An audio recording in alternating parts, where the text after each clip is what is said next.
आपण पाहू शकतो यावेळेस शिवनेरीवरती हा उत्साह बघायला मिळतोय। नागपूरमध्ये सुद्धा आपल्याला शिवजयंतीचा उत्साह जो आहे तो पाहायला मिळतोय। महाराजांच्या जयंती उत्सव मोठा उत्साहात साजरा होत आहे। नागपुरातील महाल परिसरात खरं तर हे सध्याचं चित्र आहे। आपण बघू शकतो कशा पद्धतीनं महालातील जे आहे छत्रपती शिवाजी महाराजांच्या पुतळ्याला सकाळीच दुग्धाभिषेक झालेला आहे आणि त्यानंतर माल्यार्पण करून जो आहे ढोल ताशा पथकांनी वेगळ्या पद्धतीने जो आहे आपली जयंती साजरी करण्याचा प्रयत्न केला। मोठ्या संख्येने खरं तर तरुणाई या ठिकाणी उतरलेली आहे। प्रत्येक जण आजचा दिवस जो आहे जयंती दिवस राजाचा दिवस आहे आणि त्याच्या जयंतीचा दिवस साजरा करण्यासाठी जे आहे मोठ्या संख्येने जे आहे जे खरं तर शिवप्रेमी इथं उतरलेले आहे।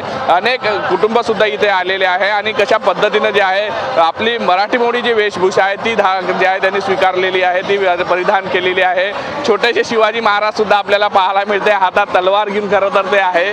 सुरुवात आपण त्यांच्यापासूनच करू। काय सांगाल, काय भावना आहे आजच्या दिवशीच्या आणि शिवाजी महाराजांची वेशभूषा धारण केली आहे? सर्वप्रथम सगळ्यांना जय जिजाऊ जय शिवराय आणि संपूर्ण हिंदुस्थान आणि संपूर्ण महाराष्ट्राला सुद्धा शिवजयंतीच्या खूप खूप शिवमय शुभेच्छा। आज महाराजांचा जन्मदिवस म्हणजे फक्त एक जन्मदिवसच नाही तर एक संपूर्ण महाराष्ट्रासाठी एक उत्साह आणि आनंदाचा क्षण आहे। तर सगळ्यांनी हा भरभरून खूप आनंदाने साजरा करावा आणि आपल्या मुलांना सुद्धा ही शिकवण द्यावं की महाराजांचा इतिहास कसा राहिला आहे, ते महाराज त्यांचं कर्तृत्व त्यांचं चरित्र कसं होतं, त्यांनी कुठल्या आई बहिणी सगळा कुठला चुकीचा वाकडा नजरेने बघितला नाही।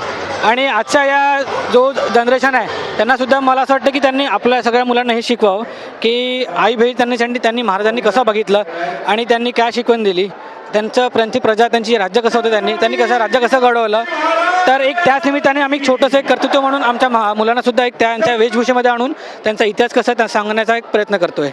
खरं तर पुढच्या पिढीपर्यंत इतिहास पोहोचवा, त्यासोबत जाणता राजा कसा होता आपला, त्यांचं शौर्य कसं होतं, त्यांचे विचार कसे होते हे सुद्धा या युवा पिढीमध्ये रुजवण्याचं काम जे आहे ते केलं जातं। अनेक जण इथे आहे। सर्वांना सर्वप्रथम जय शिवराय। आजचा दिवस सोनेरी दिवस म्हणून मानला जातो। जसं आम्ही सगळेच हा दिवस एकदम उत्साहाने साजरा करतो, आमच्यासाठी हा दिवाळीपेक्षा कमी नसतो आणि आज मुलांना पण या गोष्टीचं महत्त्व कळायला पाहिजे म्हणून आम्ही इथे घेऊन आलेलो आहे। शिवाजी महाराज जिजाऊ